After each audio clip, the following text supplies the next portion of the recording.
rappelles, la dernière fois, on a fait des croquis. Oui. Ouais. Est-ce que tu te rappelles qu'est-ce que c'est un croquis? Jocelyn. C'est un dessin qu'on fait pas trop de détails.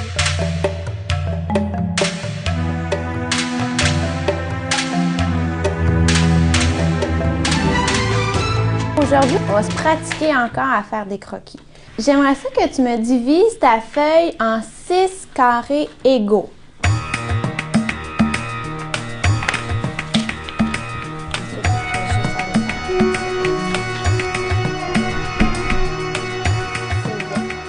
Alors, dans le premier carré, qui est à ta gauche, tu vas écrire le mot « roi ».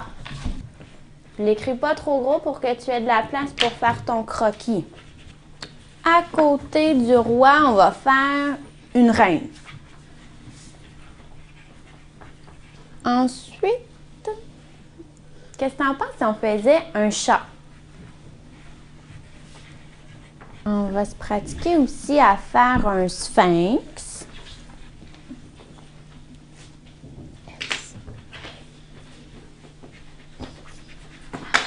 On pourrait faire aussi un phénix. Et dans la dernière case, j'aimerais ça qu'on fasse un temple. Alors, quand tu es prêt, tu peux commencer tes croquis.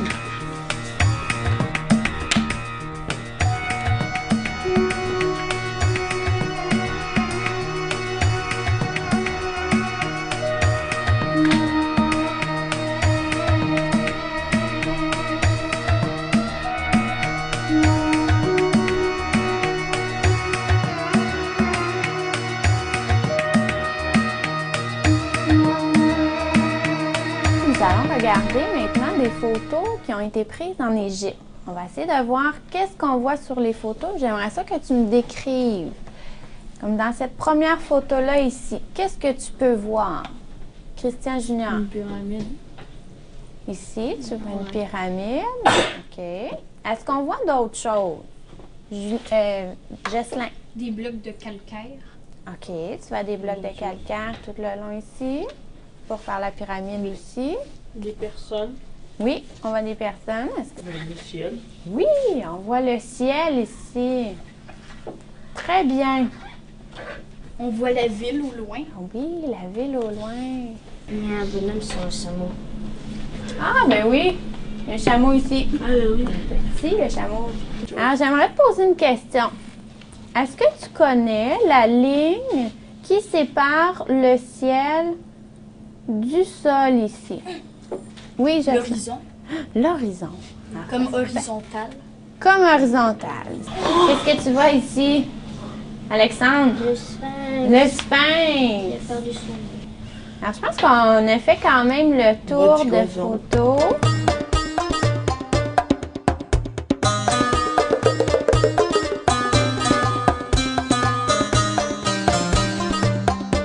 Alors, après avoir vu les photos, je veux qu'on fasse un exercice de base. Je vais te donner une feuille.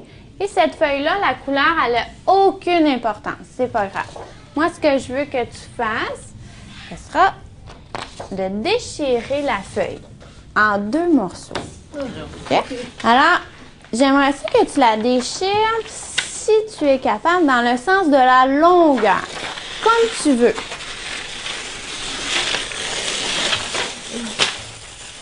Ça te donne 2 parties. Okay? Là, maintenant, ce que je vais faire, c'est que je vais te donner une autre feuille et celle-là, tu lui touches pas. Tu la gardes avec toi, on la déchire pas.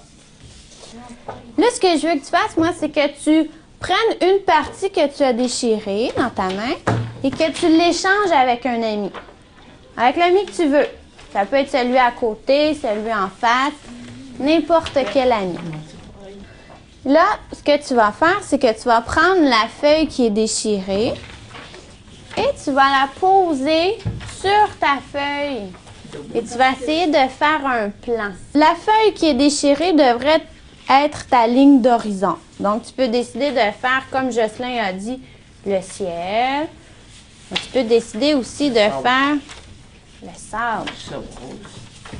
Alors, quand tu regardes ta feuille, qu'est-ce que tu vois? Jocelyn? Dans ma tête, je vois Des dunes de sable. Dans ta tête, tu vois des dunes de sable. Christian? Une cité dans le sable. Une cité dans le sable. Wow! Là, tu t'es pratiqué à commencer un paysage avec des plans colorés parce que si je le sépare, ça fait 2 plans. Quand je les réunis, je vais faire 2 plans colorés. Et là, ce qu'on va faire, nous, c'est qu'on va le faire en peinture.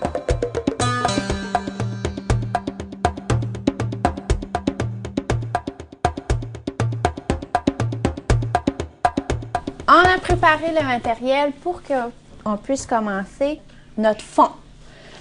La première chose que tu vas faire, ça va être de décider où tu vas mettre ta ligne d'horizon. Est-ce que tu veux beaucoup de sable, un petit peu de ciel, ou tu veux un gros ciel, un petit peu de sable? Alors, ça va être à toi de décider. Où tu vas mettre moitié-moitié. Par la suite, tu vas prendre ton pinceau et tu peins ton sable.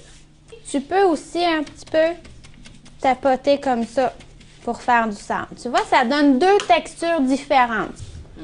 Tu es prêt?